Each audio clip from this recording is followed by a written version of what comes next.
കലാഭവൻ മണി അക്ഷരം എന്ന സിനിമയിൽ ഒരു ഓട്ടോ ഡ്രൈവറായാണ് ആദ്യമായി നമ്മൾ ആ മുഖം വെള്ളിത്തിരയിൽ കണ്ടത്. ആ ഓട്ടോ ഡ്രൈവർ തൻ്റെ അഭിനയ തികവ് കൊണ്ട് സൗത്ത് ഇന്ത്യയിലെ പ്രേക്ഷകരെ മൊത്തം അമ്പരപ്പിക്കും എന്ന് പറഞ്ഞാൽ കലാഭവൻ മണി തന്നെ തൻ്റെ സ്വതസിദ്ധമായ ശൈലിയിൽ ചിരിച്ചു തള്ളിയേക്കാം. എന്നാൽ അത് സംഭവിച്ചിരിക്കുന്നു. ആ കലാകാരന്റെ ചിരിക്ക് മുന്നിൽ, അഭിനയ തികവിന് മുമ്പിൽ സൗത്ത് ഇന്ത്യയിലെ ജനങ്ങൾ മൊത്തം അമ്പരന്ന് നിന്നു. കാണുന്ന ഓരോ പ്രേക്ഷകരിലും ആ മണിനാദം ഇന്നും മുഴങ്ങിക്കൊണ്ടേയിരിക്കുന്നു. 9 വർഷങ്ങൾക്ക് മുന്നേ ഒരു മാർച്ച് 6-ന് ആ വാർത്ത എല്ലാവരുടെ കാതുകളിലേക്കും എത്തി. കേട്ടവർ അത് സത്യമാകരുതേ എന്ന് പ്രാർത്ഥിച്ചു. പക്ഷേ പ്രകടനം കഴിയുമ്പോൾ തിരശീല വീഴും എന്ന് പറഞ്ഞ പോലെ ആ ജീവിതത്തിനും അന്ന് തിരശീല വീണു.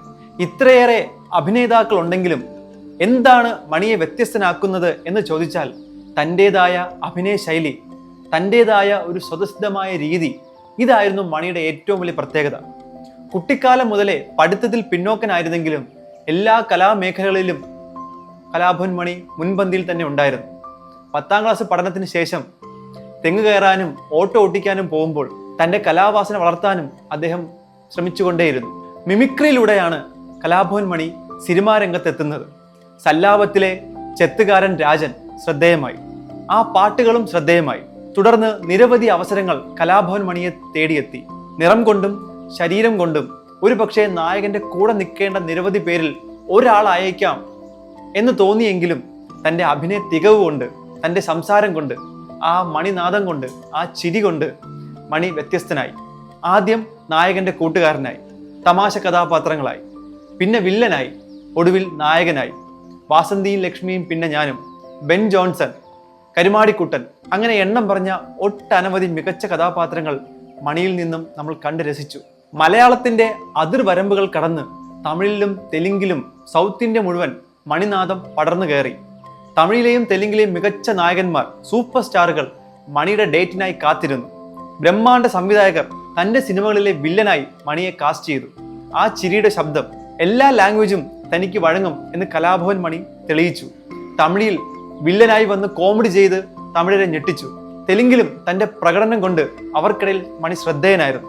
ഇത്രയും സിനിമകളുടെ തിരക്കുണ്ടെങ്കിലും ഒരു സ്റ്റേജ് കണ്ടാൽ മണി ആ സ്റ്റേജ് കൈയടക്കിയിരിക്കും. തന്നെ കാണുന്ന ജനങ്ങളെ കുടൂടാ ചിരിപ്പിക്കാൻ മണിക്കെന്നും വലിയ താല്പര്യമായിരുന്നു. ഏത് സ്റ്റേജ് കിട്ടിയാലും, അത് ഏത് സമയത്താണെങ്കിലും മണി മൈക്ക് എടുത്തു കഴിഞ്ഞാൽ പിന്നെ പ്രേക്ഷകർ ചിരിക്കുന്നുണ്ടാവും. മണിയുടെ ഈ മിമിക്രികൾ തന്റെ സിനിമകളിലും വേണ്ട വിധത്തിൽ മണി പ്രയോഗിച്ചു. നാടൻ പാട്ടുകൾക്ക് ഒരു മുഖമുണ്ടെങ്കിൽ അത് കലാഭവൻ മണിയായിരിക്കും. സംഗീതം പഠിക്കാത്ത മനസ്സിൽ നിന്നും ഉണ്ടായ സംഗീതം, തൻ്റെ കുട്ടിക്കാലത്തെ ഓർമ്മകളും തൻ്റെ വേദനയും ദുഃഖവും വിശപ്പും പ്രണയവും വരികളായി, പാട്ടുകളായി മണി പാടിയപ്പോൾ മലയാളികൾ അത് ഏറ്റുപാടി. ഓരോ പാട്ടിലും നുറുങ്ങുന്ന വേദനയും തുളുമ്പുന്ന സന്തോഷവും നുരഞ്ഞു പൊങ്ങുന്ന പ്രണയവും മണി നിറച്ചു. ഇന്നിപ്പോൾ ആ മണിനാദം അവസാനിച്ചിട്ട് 9 വർഷം കഴിഞ്ഞിരിക്കുന്നു. എന്നാൽ ഓരോ പ്രേക്ഷകന്റെ ഉള്ളിലും ഓരോ കഥാപാത്രമായി, ഓരോ പാട്ടുകളായി, ഓരോ താളങ്ങളായി സ്റ്റേജുകളിലും അരങ്ങുകളിലും സ്ക്രീനുകളിലും ഒരിക്കലും അവസാനിക്കാതെ ആ മണിനാദം മുഴങ്ങിക്കൊണ്ടേയിരിക്കും.